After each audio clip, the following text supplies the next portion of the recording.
Hello my friends, how's it going? It's New Year's Eve and today's video topic is about Jimi Hendrix and mind control. I want to get right to the point. You know, I started this video and I got a couple minutes in and just deleted it and walked out. I was like, I just get way too off track sometimes, but it's because this subject has so many facets.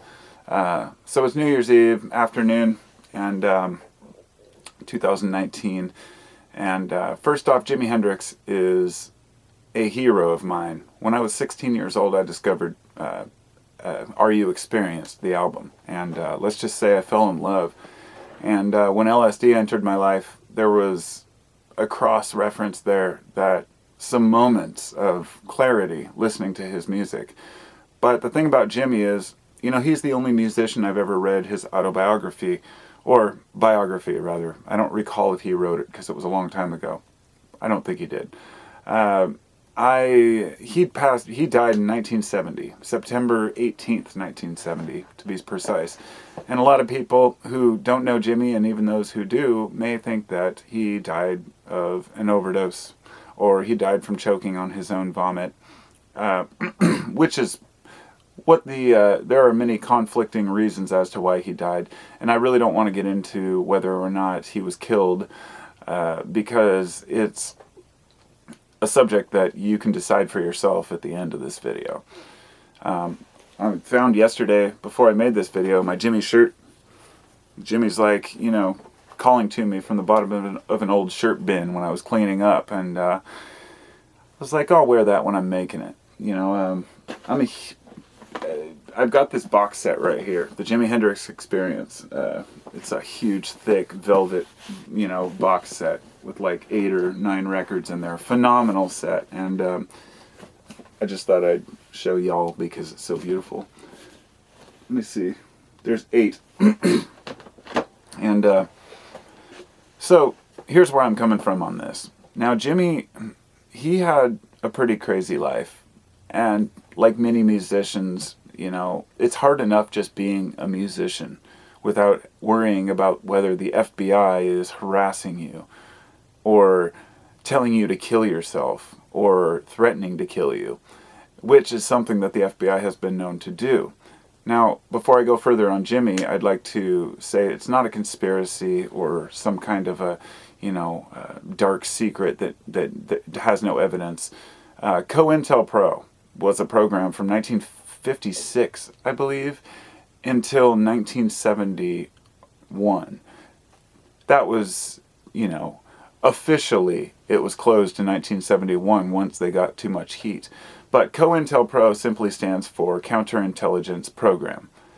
And it was an FBI program designed to subdue any type of anti-war efforts or any type of anybody who may be a protester, to infiltrate groups, and most notably to harass and try to deport even, musicians which had anti-war messages in their music. They were considered huge threats.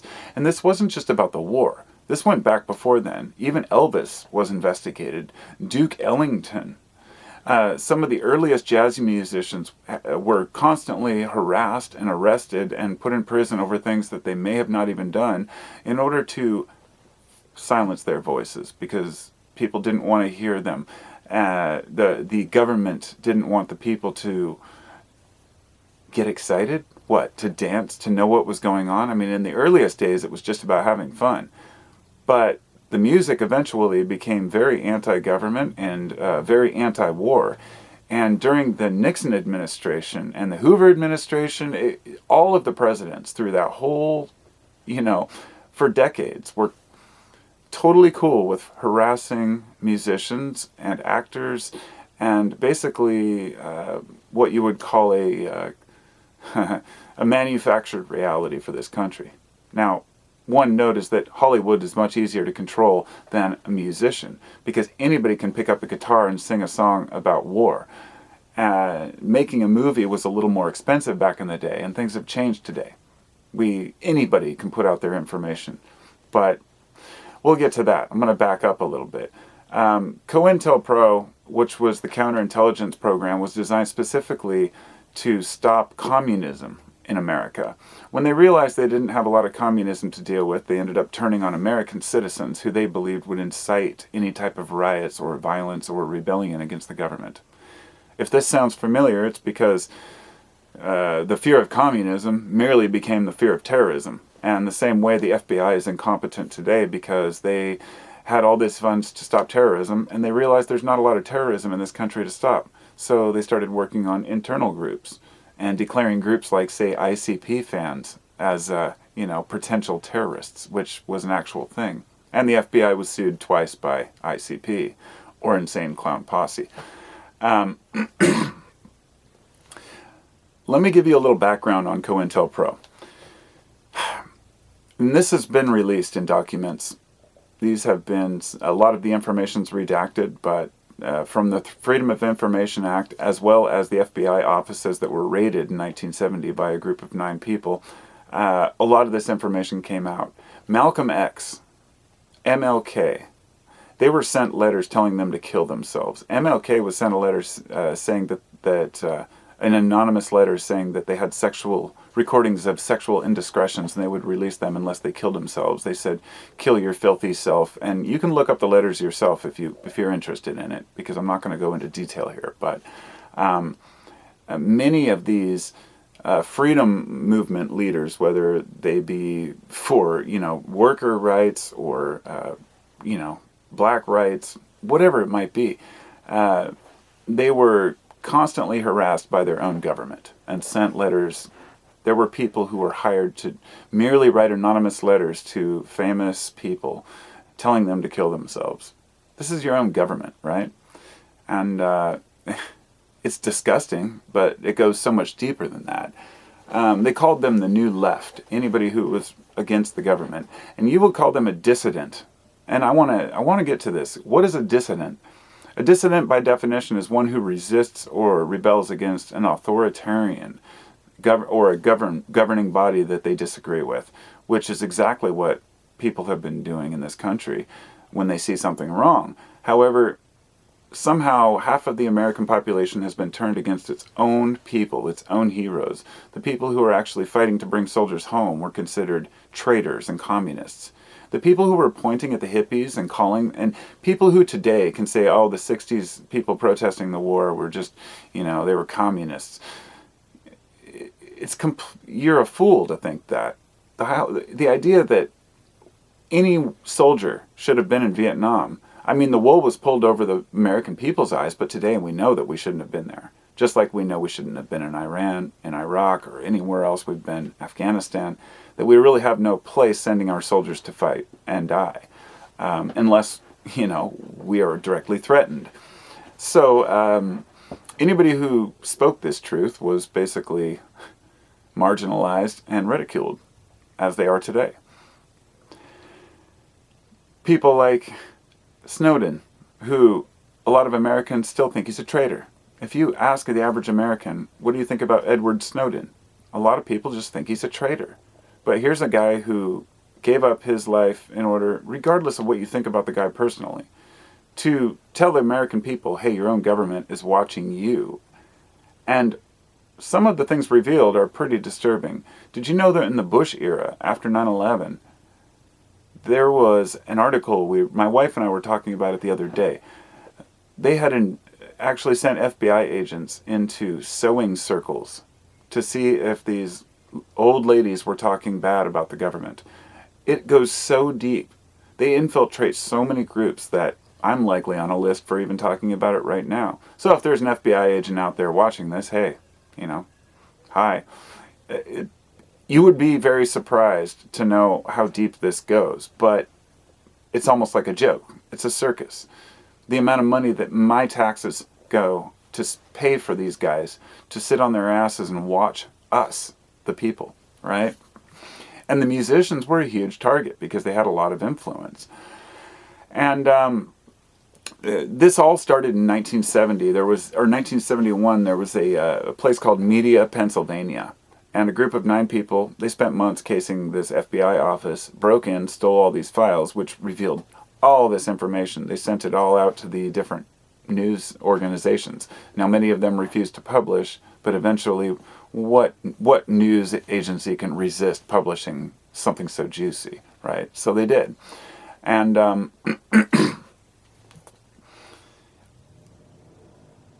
regardless of whether you agree or not with releasing those papers, you must agree with the First Amendment, which says that any musician, actor, human being, anyone is able to say what they choose and express how they feel. And the fact that American public has been targeted for how they feel, it should piss everybody off. But there's really very little you can do about it. Even today, the FBI is completely out of control. They're completely incompetent. It's one of the few things I can agree with some of the other politicians who are screaming about the problems in the FBI. I read an article a while back about how they said in the FBI office they don't have the TVs on anymore because they said that the news is always talking bad about them and it makes them feel bad and breaks their spirit. You know what? Fuck you. If it breaks your spirit, then do your job right.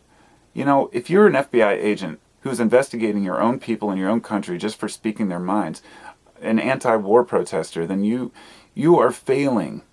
You are failing to do your job, which is to work for the people. And this is the problem. FBI, NSA, CIA, they've all gone way beyond their powers. They are all completely, it's not that they're incompetent, it's that they're incompetent at doing their jobs the way the people want them to. And following around musicians, harassing musicians, and perhaps even killing them. Or at least, at the very least, the evidence shows that they've told them to kill themselves. And there have been a lot of suicides in the musical world, right? So it makes you wonder. But the 2001 Patriot Act basically gave, the government all the permission they needed to do whatever they choose, to investigate any one of us for just being humans, even if we have, nothing to say, nothing that would be held against us whatsoever.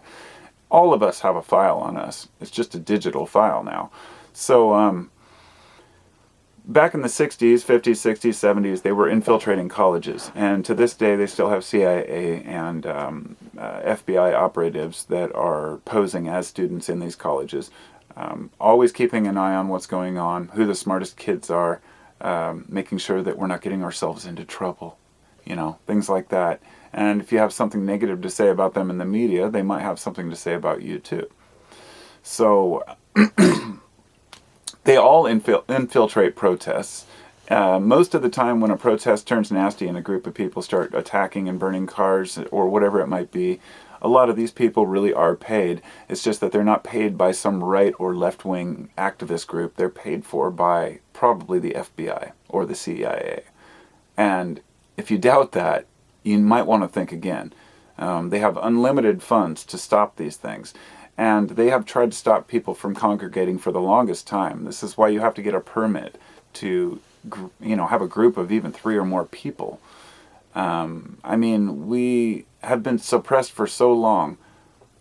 And, throw people a cell phone and shut them up, right? And they just don't care. Well, recently there have been issues where this has come more to light. There was a guy, his name was Aaron Swartz, and he's a journalist, or he killed himself at 26 years old.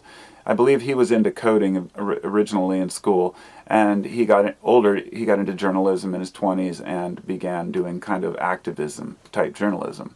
And there's a long story about it, but he was threatened and harassed by the government, basically. He was watched, and I think he was in MIT is where he was at. And he had access to what they call the JSTOR files, the JSTOR files, which is a huge database online, which he had permission to access. But the FBI found a loophole, and said they tried to charge him with computers fraud because he was downloading the files too fast, they said. And even the company, the JSTOR group, said they didn't think that, he should be prosecuted for that, but they found the loophole any way they could bust him, harassed him, made his life miserable, tried to ruin his marriage, they tried to ruin people's, careers, and eventually he killed himself. And the going theory is that, he was basically intimidated and threatened to the point where he just couldn't handle it anymore. And this is unfortunate because we live in a free society, but we all know better. Like I said, in the first it was the communism fears, then it's the terrorism fears. It's always going to be something, whether it be aliens next. It's they hate protesters. They hate anybody who congregates in a group and wants to stand up for what they believe true.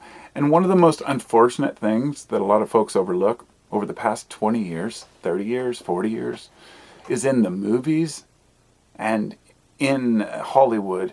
If you really look and think about the cop shows, how many fucking cop dramas are out there, right? Now think about it. The cops are always breaking the laws. They're breaking the laws that the people vote for, that the people set. And they're celebrated for it. They can't get a confession from a guy, so what do? They beat the shit out of him in the interrogation room. And this is a regular thing on these cop shows. I absolutely abhor them. I hate cop shows more than anything. They always make the cops look like the guys who can break the law because they just need to get that case. Well, how many cases have been shown today to be people who confess to things they never even did, just to get a bust, just to make yourself look good. And in other words, the system is completely broken.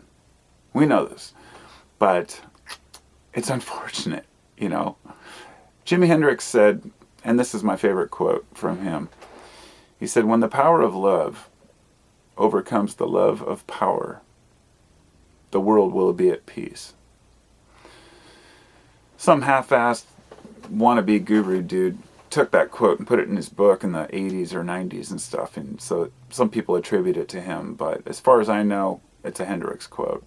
And he went through enough crap with the record talents, the leeches in the record industry, and the way they already annihilate these musicians. He had this guy, Michael Jeffries, and he convinced Jimmy to only take like a 3% cut, whereas Jeffries was getting like a 60% cut of the profits. And he took all Jimmy's money and put it in this offshore account, saying it was for him, but then Jimmy never saw it. Then he got busted for heroin once at the airport, and he didn't even do heroin. So the theory was that he was set up by his own manager in order to bail him out and make it look like he needed the guy. It's a crazy long story, but it's just one story of how people are taken advantage of by their own people. The people that should be going to jail, the people that should be in prison, the people who are screwing people over are completely ignored for the guy who's talking bad about the war, Interesting fact is Jimmy wrote a song with someone else, and it was called The Ballad of Jimmy, and it was about his own death. And there's an interesting story where he told a friend of his that he saw himself dying choking on a grape, and it was only a couple of years later that he actually did die. And he was convinced he wasn't going to live, and it makes you wonder, is this like this predictive kind of... I don't know. I don't want to get too far off track because I could go on and on about this. It's just a fascinating subject. But the FBI, it's not just, these 60s musicians. They followed the NWA was threatened with letters from the FBI. And they basically said, well, fuck the police. We'll say what we want, right? And they did. But Elvis was considered a threat to national security and was watched by the FBI. And, John Lennon was another one of them, of course. Insane Clown Posse, as I mentioned. Duke Ellington, even back in 1938, was considered a threat because he was a black jazz musician. This is our government deciding who's a danger. And of course, I would be amiss to not, say Jim Morrison and Jerry Garcia. The counterculture, some of the counterculture leaders, which were a huge threat to them. And it's fascinating to me, and I guess the main point to it is that your voice, you can say a lot. And in today's world, you can say a hell of a lot more. And you will be censored, and you will be pushed out, and your voice will be marginalized if you have something intense to say. It's always been that way. It has nothing to... It's not a new thing with just YouTube censoring us or Google censoring us. Censorship has been with us the whole time. And the people have been told what they can and can't say. So the FBI has failed. as far as I'm concerned, with all the infighting, and not just within their group, but when we start to learn that the FBI and the local police forces and the CIA are always in these, not in cahoots or even working together, but rather in competition, and you wonder, how are we doing? You know,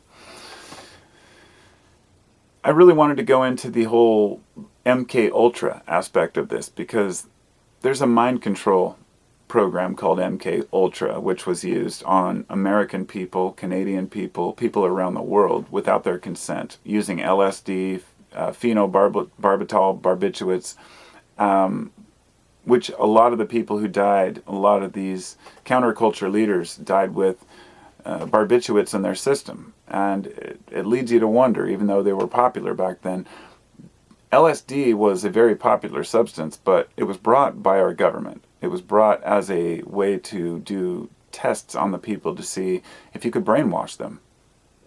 In fact, if you're curious about that, look up the Canadian hospital. I cannot recall the name of it, but there was a whole bunch of patients.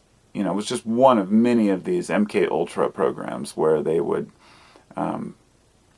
put people in these psych wards, basically, and give them huge doses of LSD for months on end, and electroshock, and try to basically wipe their minds to see if you could reprogram people.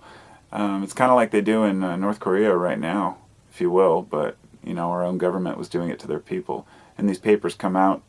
We find out that in past decades, the people have been... I could go on and on about all the government programs where they sprayed their own populations or did tests on their own cities. But really, what does it matter? When Americans are fighting back and forth among whether you're a liberal or a fucking conservative, or whether you're going to complain because, you know, your neighbor listens to a different kind of music than you do, or this person's a traitor, you're a communist, or, oh, it's the Jews. Oh, it's all the Jews. You don't realize that it's your own government that's been the problem the whole time. And I don't know what else to say about that. It just frustrates me to no end that people are so fucking ignorant that they want to fight amongst themselves, and people who are actually in their own communities and that really just want change, that people buy into the propaganda that they're fed consistently. And it is their fault.